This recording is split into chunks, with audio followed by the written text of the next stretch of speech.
Welcome to Careers and Coffee Talk. I'm your host, Laura.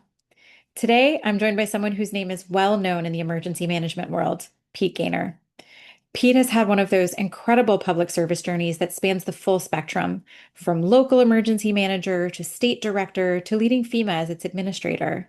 And now he's bringing all of that experience to the private sector in his new role as president of Bright Harbor, a company that helps communities and organizations better prepare for, respond to, and recover from disasters. We'll talk about the path that led him into this field, what it was like to lead during some of the nation's most challenging moments, and what he's learned about leadership, resilience, and the power of staying calm in every storm. This episode also kicks off the very first National Emergency Management Awareness Month. And who better to help us reflect on the profession and where it's headed than someone who's lived it at every level? Let's get into it. Hey, Pete Gaynor, sir, I'm truly honored to have you with us here today. Thank you so much for joining me. Thanks, Laura. And it's Pete. It's not Sir. You don't work for me anymore. That's right. It was We always did. Pete, by the way. I never liked anyone calling me Sir or Administrator. So No, first things first, this is Careers and Coffee Talk.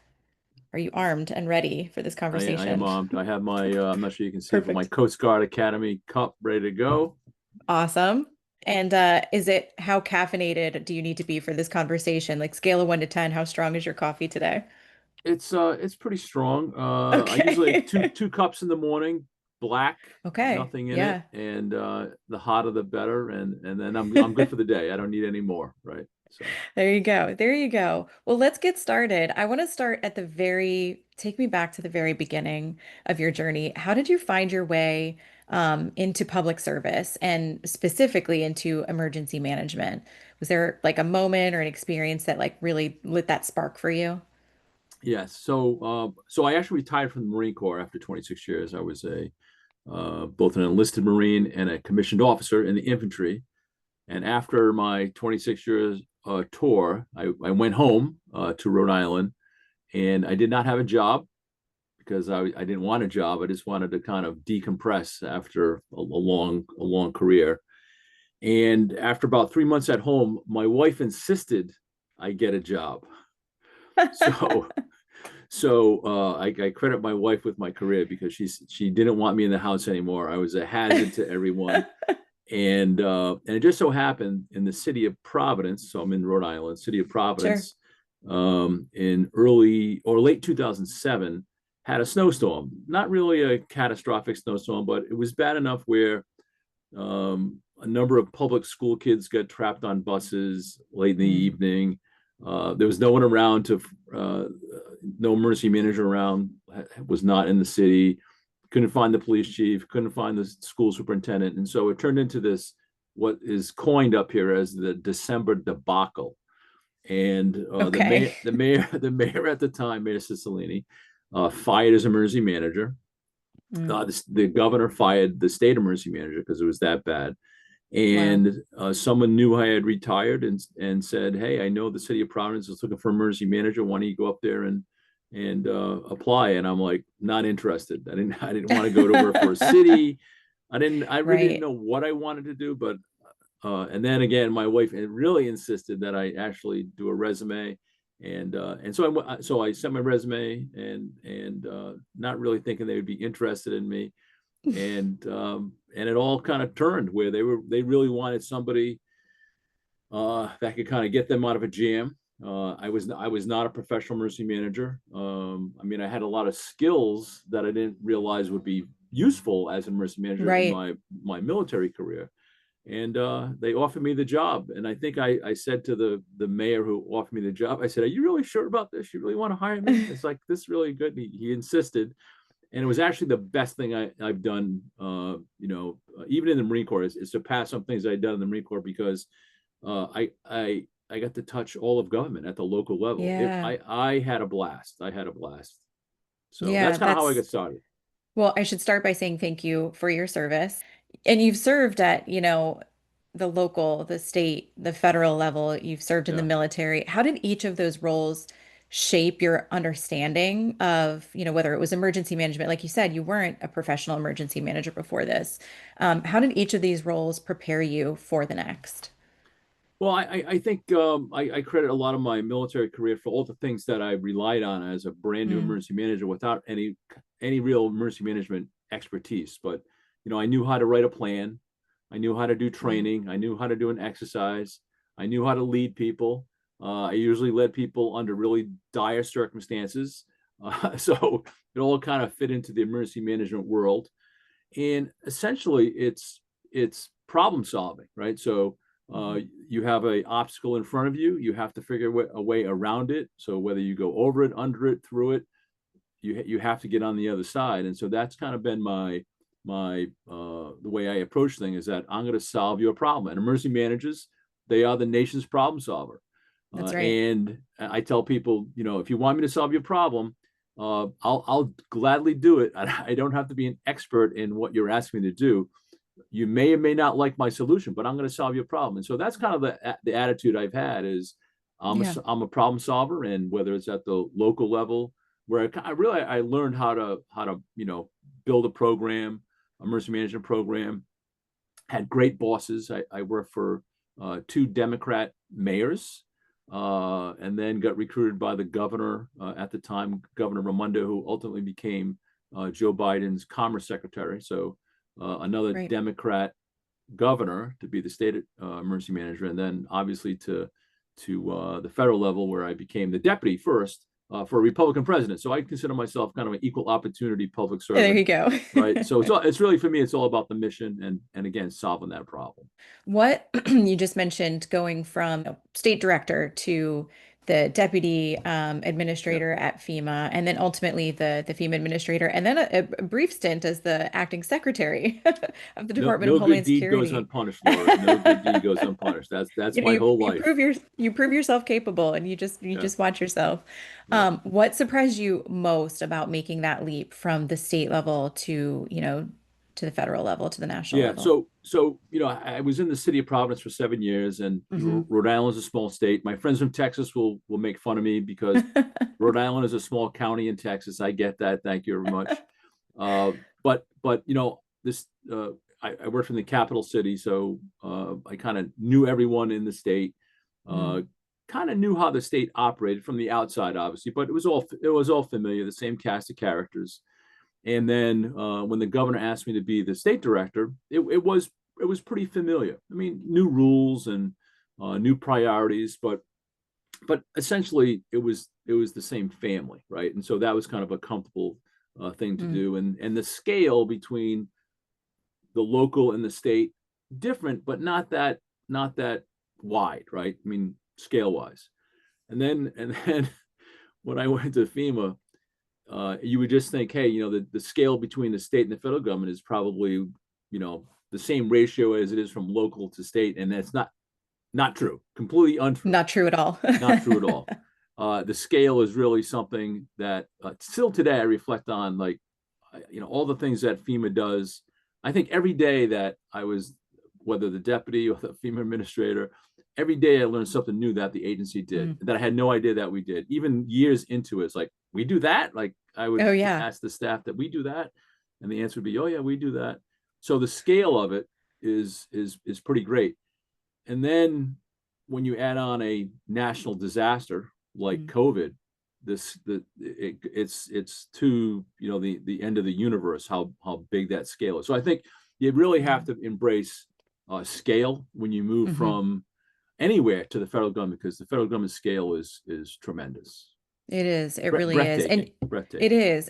And you stepped into that role at what was, I mean, I remember it very well. I'm sure you do. It was a Yeah. pretty turbulent time. You had overlapping, crises going on between disasters, pandemic, civil unrest. What did that teach you Yeah. about leading under pressure? The secret is really great people. I mean, tremendous people. Some people, and I'm not going to mention any names, because if I mention a name, then people will be offended that I didn't mention their name. Of But course. you know all the names I'm talking about, right? These Hmm. guys and gals that are complete superstars, and they're Absolutely. in federal government doing the work for our citizens. So, my first thing was I want all the, because I know my limits, right? And I know that I need help in most things, and so when I first got there, I go find me the best people at FEMA. Really, go find the best, and I want to surround myself with those people, because that's how you. I think, me personally, that's how we became successful. Not because of Mm, me, but because of all the people that I gathered around me that supported me and helped me yeah. and told me no when I was off track, or told me yes when we hit it, or made some suggestions about what we needed to do, or I think the most exciting thing is that you have these young uh, emergency managers at FEMA, and no matter what your pay grade is, whether you're a GS 10 or a SES, I really didn't care, right? I didn't really play that game. But if you had a great idea, then it was a great idea, no matter what, Yeah. no matter where you serve. And so, trying to get young people to be involved, or less experienced to be involved in really complicated things, I think is critical. You can't do it by yourself. If you Mm, try to do it by yourself, you will fail. yeah. That's a really great point. And I think, you mentioned people at all different levels. It's great to have those fresh perspectives too, and not be thinking about things in the same way all the time, or just because we've always done it this way. Yeah. This is how we do it, right? Yeah. That's I important was I too. was more concerned with, like, if you had the right attitude. Like, I Sure. didn't care Yeah. what pay grade you were at. I mean, I didn't care. But if you had the right attitude and you wanted to, like, be part of that team, you were on it. Then And you're I in. I Yeah. loved all that. Yeah. I love that. Emergency management, I think, as we know, is often behind the scenes when Yeah. things happen, until the worst happens, right? How do you build that trust and that momentum in a field that really thrives on preparation over recognition, if you will? Yeah. So trust is, I think, a really important thing. And I, you know, I try to be as open as possible with my staff and with the people that work with me on most everything. I mean, there are some things, from the president that you couldn't share, you didn't want to share, it wasn't right. Hmm. But for the most part, I shared everything. And I'll just tell you a story during COVID where, and fast and furious, every second is something Oh new. yeah.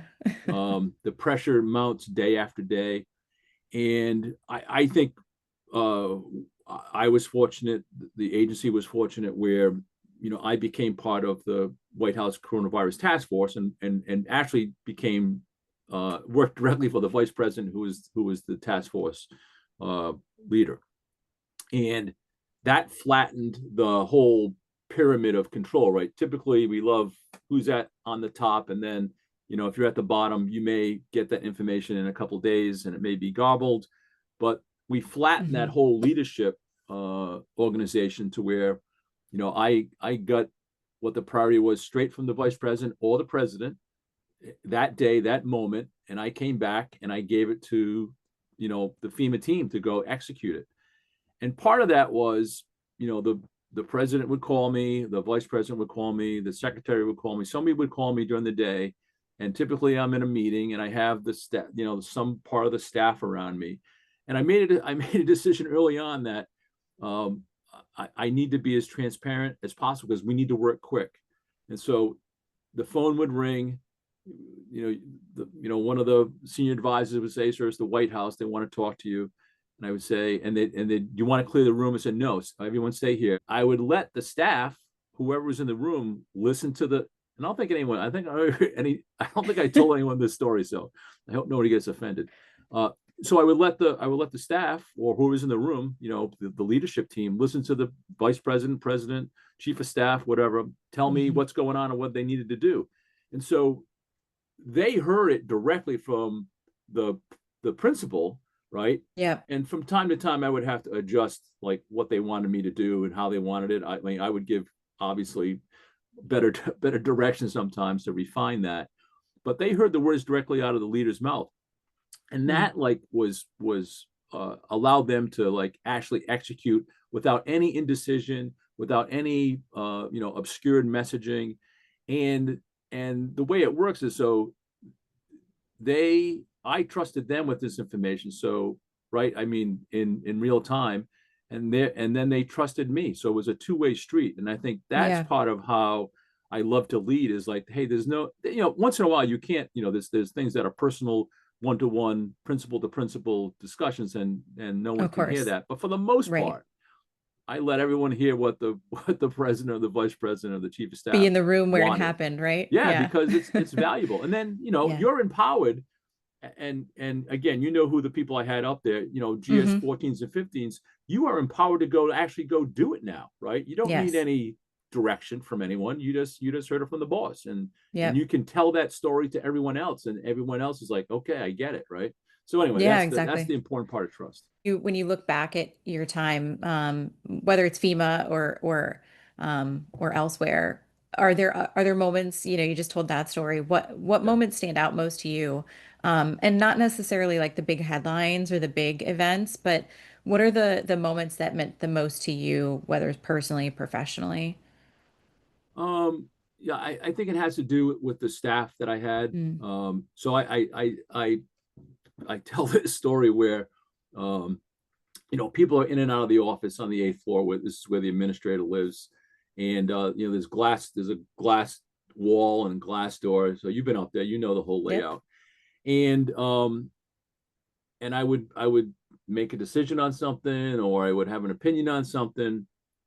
And uh and maybe at the end of the day, my advisors would come into my office. Now, if I had two really good ones, and again, I'm not going to mention any names, but I had two of the best. And if they were together and they came into my office and they closed the door behind them, right? They came in and closed the door behind them, I knew I was in trouble. Oh boy. So they would like tell me, hey, that thing, that the decision today, or like what you're thinking about doing tomorrow, that's a non-starter. You cannot do that, and here's why. And Hmm. I think those are the moments where I'm like, thank God I have really good people around me, because Right. like I was going off a cliff on something. And maybe it was a small thing, maybe it was a big thing, but I was going off a cliff, and I had these other sets of eyes that kept me out of the jackpot. So those are Yeah. the moments that I really treasure. Yeah. Yeah. You need to have people like that around you, those kind of checks and balances. What do you wish people understood better about emergency management? Yeah, and I'm just reflecting back on conversations I've had with my bosses. Uh, I think a lot of people, maybe even inside government, if you're not in emergency management, maybe have this view, is that Hmm. there's an emergency, there's a crisis. Yeah. Call the emergency manager to solve the crisis. And from my point of view, that's not how it works, right? Like that's not the system that we've designed. Is like, because I have emergency in my title, my agency title, that I'm the guy that's going to solve the problem. I think most people think the emergency manager is going to solve the problem in government. And what they Hmm. don't understand is that no, the emergency manager is the one that's going to collect all of government, all the power, all the capacity, all the expertise in a room, and we're going to solve it together. I'm going to be the ringmaster that creates that environment to solve the problem. But it's emergency management really enables all of government to solve the problem, just not, hey, send the emergency manager off to solve the problem by themselves. It's really about a whole of government approach to problem solving. And I think that's where people think, oh yeah, it's and so I've had department agency heads say, oh, I'm not part of this. And I would have to convince them to say, no, no, this is how it works. You It's a have team you have a sport.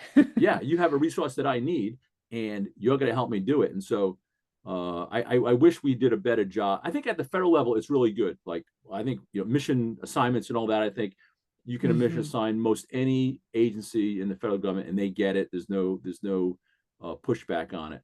I think when it comes to the local and the state level, we need to do a better job at some of that. We're also, I think, in a very pivotal moment for the field, Yeah, specifically for emergency managers. What gives you hope about where things are headed, and what keeps you up yeah, at night?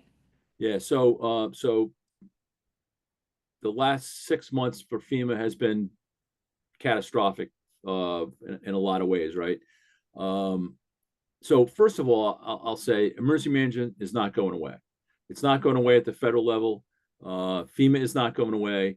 Will they rename it? Maybe. I don't know. But the functions of emergency management are not going away. So I would say rest easy on that. I'm pretty I'm pretty convinced of all that. If you're at the local and state level, don't be consumed by the churn at FEMA, right? I mean, you got to keep doing your mission at the state and local level. Don't be distracted by it. Not that you don't want to be interested in it, because it could affect you. It will affect you, but don't get overly worried about the emergency management mission as an enterprise. It's not Sure. going anywhere. So I applaud, and I think if you asked me or Brock or Deanne or Craig or any other former administrators, what needs to be fixed at FEMA, they would say recovery. I mean, it's really the thing that we've all been struggling with. Every administrator has a strategy that's trying to make it simpler, right, faster, the whole thing, no matter what words they pick. So recovery is broken. We're really good at preparedness. We're good at response. We need to do a better job in mitigation. But recovery is the thing that we all struggle with, and the recovery is the thing that affects our primary customer, which is disaster survivors. And so you can't lose sight of that.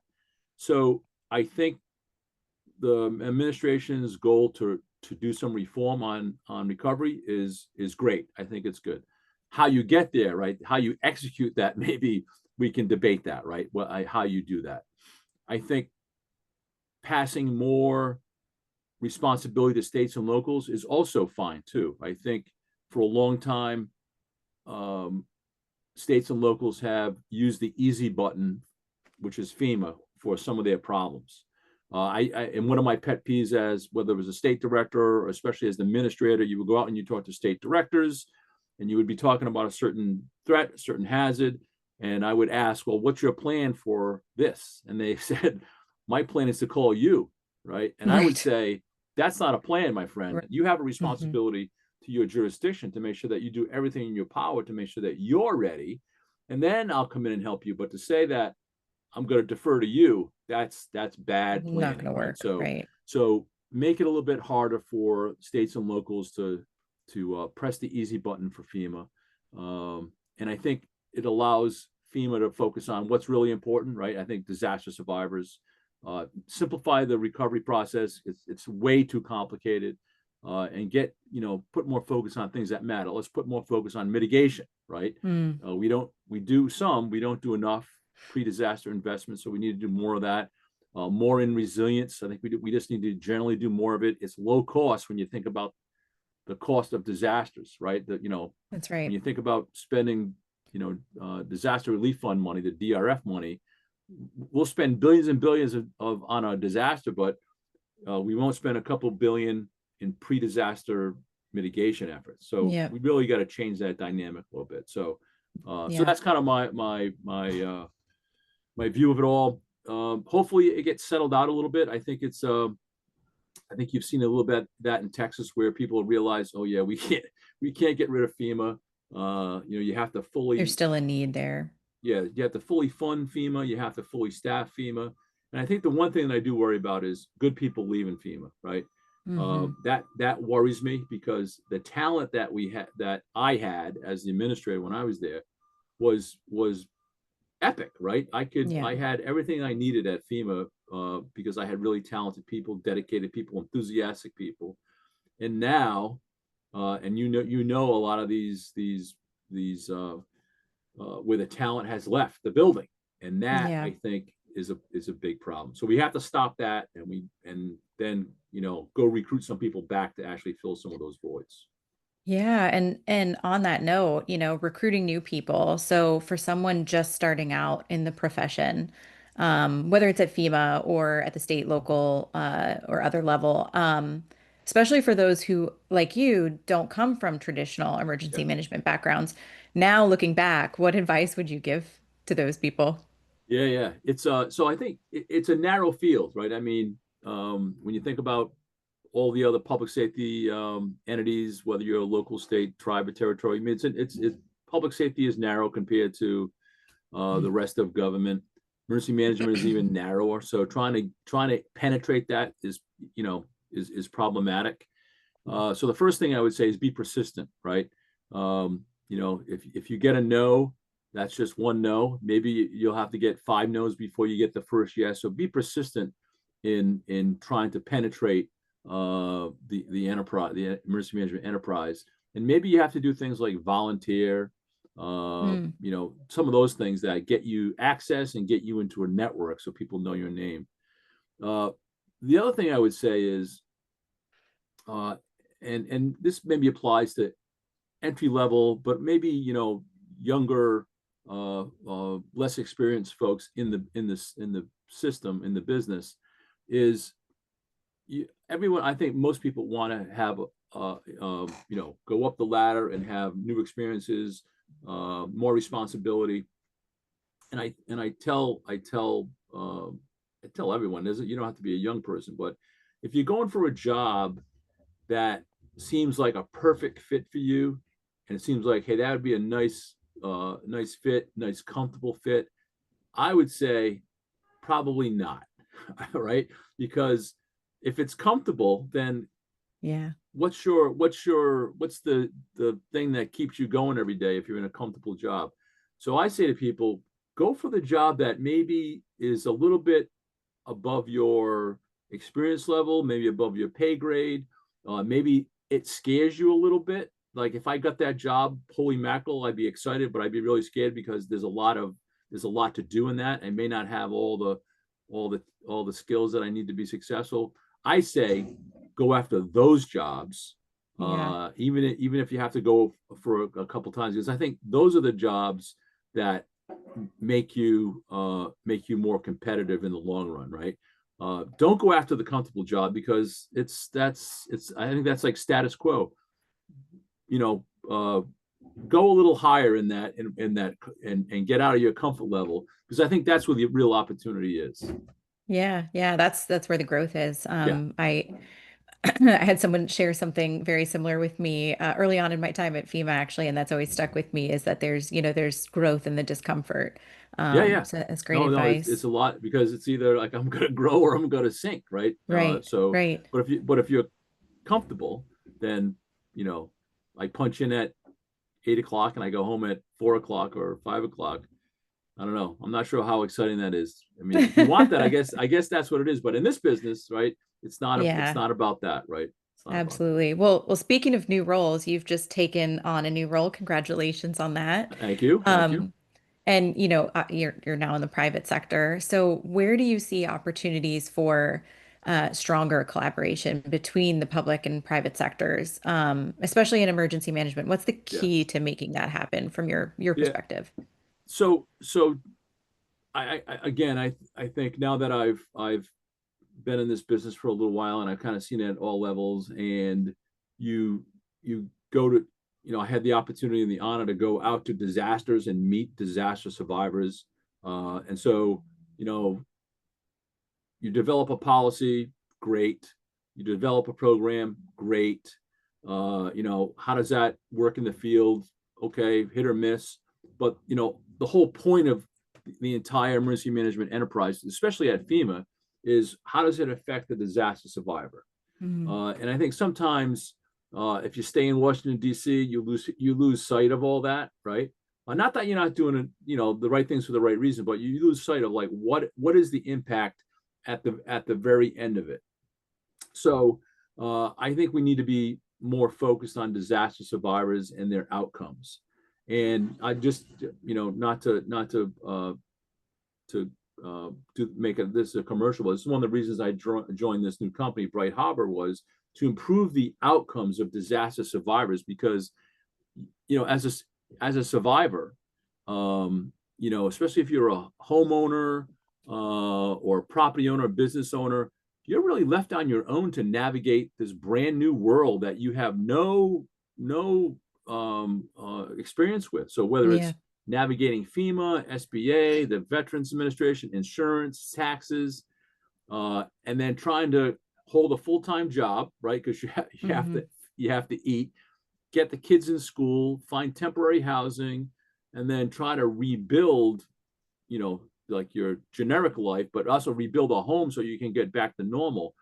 That's like where we have to put our energy. And again, at Bright Harbor, this is one of the things that excites me, is like that we're going to change that dynamic a little bit, about how we treat disaster survivors and get disaster survivors to a better outcome. And that's what it's all about, whether you're at the local level or the state level, the federal level, is really where are the disaster survivors? And I think about the complicated, recovery process that we have. And I tell the story where I was new at FEMA. I may have just become the acting administrator. And on my desk was a stack of things that I needed to sign. And to a lot of people's surprise, I read everything that I signed. I just didn't really sign it, which I think made people uncomfortable. So I open this up, and there's a approval for $4 or $5 million for a Katrina school that I needed to approve. And I'm like, to the staff, I'm like, what? We're still doing Katrina? It's like 15 years later. We are not closed that out. Right. Oh, no, we have another, and it's still not closed today, right? So 20 years Exactly. later, Katrina is still open, but we're pouring money into this recovery. And so disaster survivors are still waiting for a recovery 20 years later. It's Yeah. insane. It's Yeah. insane. So again, one of the reasons I joined Bright Harbor is to kind of change that dynamic. Yeah, that's great. And I think it's funny you share that. I think that would surprise a lot of people to realize that how long Yeah. things And like that's that, just how long recovery that takes. that's just one disaster. We have Exactly. 700 disasters 20 years old or right that are still Right. under under recovery. So again, we have to do a better job. And again, if you lose sight of why we're in this business, it's because of our mission, helping people before, during, and after disasters. It's that simple. Yeah. Yeah, that's really important, Pete. I think a way to close this out. So you're kicking off with me the very first National Emergency Management Awareness Month for the month of August. What's one message or takeaway that you'd want anyone to walk away from this Yeah, conversation with, whether they're, in the field or just kind of learning about the profession? yeah. Um, Well, what's maybe one thing maybe you'd want to people to take away? yeah. So maybe to like our citizens of the country, right? Hmm. So I think we need to do a better job in preparedness all around. So I would say if you're a citizen of our country, never say never, right?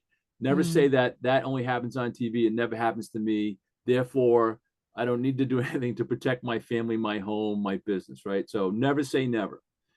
Uh, Next is you have to understand your risk, right? What are the risks that are in your neighborhood? If you don't understand risk, then you'll never be able to take any action to mitigate or reduce that risk. So does it flood in your locale, or does it do something else? But if you don't understand the risk, then you won't take action. You won't take any resilience measures, right? mm, And so understand your risk, and you can go to the FEMA has the National Risk Index, right? You can go and put your address in there, and you can understand the risk, and it's for free, and you can do it in 5 minutes, right? So understand your risk.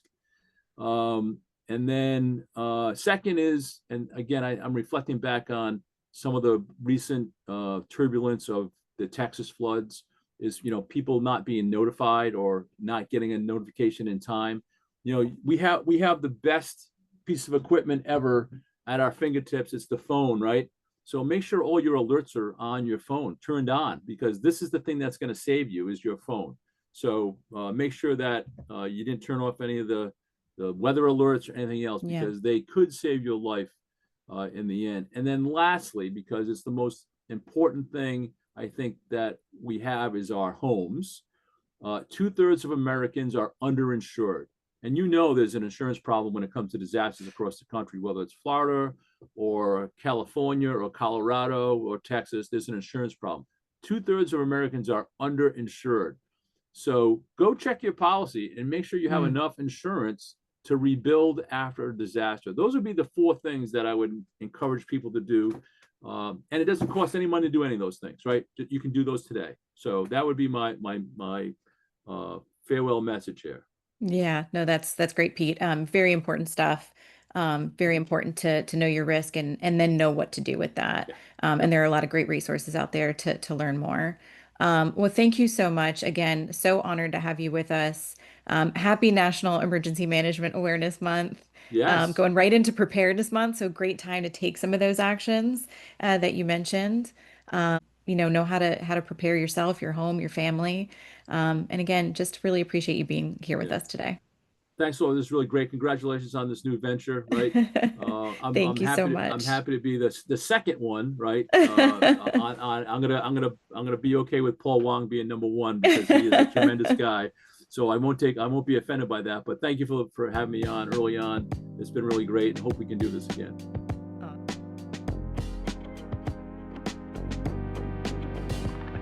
And that's a wrap on this episode of Careers and Coffee Talk. Big thanks to our guest today for pouring out so many great insights. And hey, thanks to you for hanging out with us. If this episode gave you a little jolt of inspiration or made your day a little bit more brewed and balanced, be sure to click that subscribe button so you don't miss what's coming up next. Got a minute? Drop me a 5-star review. It's basically the podcast equivalent of buying me a fancy oat milk latte. Quick disclaimer though, the views expressed in this episode are personal and do not reflect those of any organization. This conversation is not an endorsement of any company, product, or service. It's just real talk over virtual coffee, okay? So until next time, stay curious, stay caffeinated, and keep chasing the career that makes you feel the most alive. Catch you next time.